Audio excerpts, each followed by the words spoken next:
Welcome to This Explainer. Look, if you're an executive trying to figure out why your massive investments in generative AI just aren't moving the needle on your bottom line, you are in exactly the right place. Today, we're unpacking why AI return on investment remains so elusive for many, and how building real long-term value requires fundamentally redesigning your core work processes. Okay, let's look at the roadmap for today. We'll start with the AI productivity paradox, then move into the plug-and-play trap, history's innovation lag, the work redesign playbook, flattening the organization, and finally, building long-term value. Let's dive in. Section 1. The AI productivity paradox, that massive gap between investment and impact. Get a load of this number, 89%. According to a massive National Bureau of Economic Research study, 89% of 6,000 directors surveyed report absolutely zero productivity gains or employment impacts from their AI initiatives over the past 3 years. Think about that for a second. Nearly 9 out of 10 business leaders are saying that despite all the hype, the tangible business impact right now is virtually zero. This is basically the modern Solow paradox. Back in 1987, economist Robert Solow famously said, "You could see the computer age everywhere except in the productivity statistics."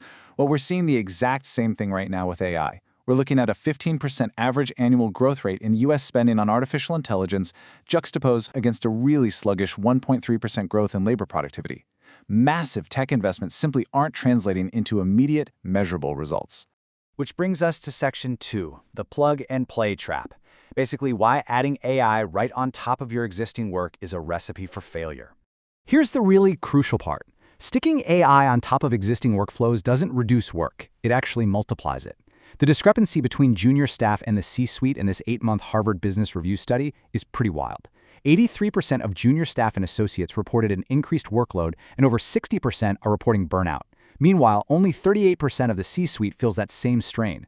The people actually doing the day-to-day work are carrying the heavy intensity of this new technology. So why is this happening? Well, employees are falling into a constant verification mode. Because AI can speed up drafting or coding, we suffer from task expansion. We literally just pile on more work. Then you have the vibe coder problem, where folks use AI for complex tasks they don't fully understand, and then spend hours coaching and correcting the bot. Ultimately, we hit the trust gap. Because AI can hallucinate, workers lose hours fact-checking. At the end of the day, managing the tool essentially becomes the job itself, creating an immense amount of cognitive strain. Moving on to Section 3, history's innovation lag, or the J-curve of general-purpose technology. We've actually been here before. Think back to the electrification of factories. Electricity was commercially available in the 1880s, but productivity didn't budge for 40 years. Why? Well, factory owners literally just ripped out the giant steam engine and put a massive electric motor in its exact same place. The actual workflow didn't change at all. It wasn't until the 1920s, when a new generation of engineers physically redesigned the factory floor, single-story buildings, individual motors per machine, completely new logistics, that output exploded by 30%. The AI productivity boom is going to trigger in the exact same way, only when the fundamental logic of the workplace is redesigned. Stanford economist Eric Brynjolfsson calls this the J-curve. When you introduce a general-purpose technology, productivity actually dips first due to learning costs and process disruptions. But despite current lags, NBR data shows a massive expected upswing. Across the US, UK, Germany, and Australia, businesses are bracing for AI to boost productivity by an average of 1.4% over the next 3 years. The profits only materialize after the complementary investments, the real redesigning of processes, are totally complete. All right, Section 4, the work redesign playbook. What are the successful 10% actually doing differently to capture value right now?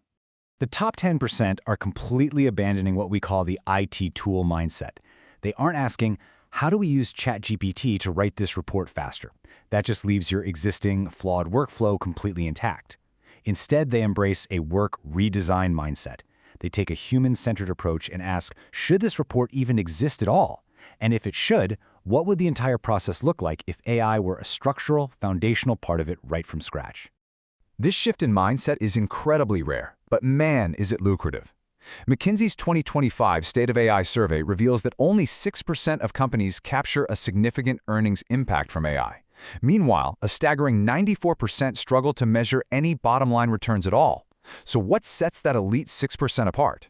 It's definitely not better technology. It's better organizational practices.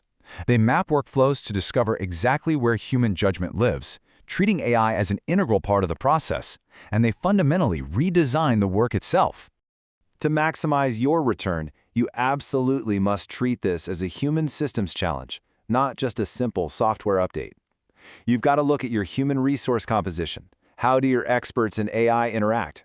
You have to account for baseline capabilities, because novices benefit very differently from AI than experts do. You have to manage the steep learning curve, ensure your objectives are flexible enough to adapt, and create genuine incentives for fair and proper AI use. Section 5. Flattening the organization. How AI fundamentally alters the workforce.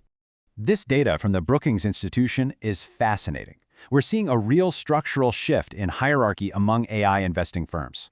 There's a 1.6% increase in the share of junior employees. These are independent, deputized workers. But at the same time, there's a measurable decrease in middle and senior management, down 0.8 and 0.7% respectively. Successful AI adoption isn't about replacing entry-level workers. It actually empowers them, leading to much less top-heavy management structures. By reducing the cost of accessing knowledge and crunching data, AI empowers highly skilled individuals to problem solve and innovate completely on their own. It equalizes the workforce. You just don't need heavy layers of middle management to pass information up and down the chain anymore. You're shifting to a flatter organization that relies on higher human capital from every single employee across the board. And finally, Section 6, building long-term value, moving from just cutting costs to building strategic moats. Consider this massive, real-world field experiment conducted on a global e-commerce platform. They integrated generative AI into customer service and search workflows. But crucially, they didn't cut staff and they didn't add massive capital costs.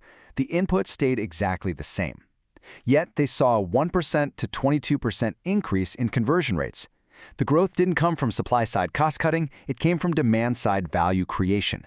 The AI reduced market friction, gave consumers much better information, and massively improved the overall user experience. This proves that executives have got to stop looking at AI merely as a way to trim headcount. General-purpose technologies rarely create value in a single wave. The biggest strategic risk for you right now is moving too slowly. The early movers, the ones actively redesigning workflows, retraining staff, and enhancing the consumer experience today, they are going to gain a structural head start. They're building AI-powered moats that competitors simply will not be able to overcome in 5 years. I absolutely love this quote. AI forces leadership to courageously question legacy processes. It demands that you reevaluate what work truly adds value to your customers and what work is just administrative bloat. It's a catalyst for taking the actual design of your daily work incredibly seriously. So, we leave you with this provocation. Any company can buy a software license and tell their staff to use it.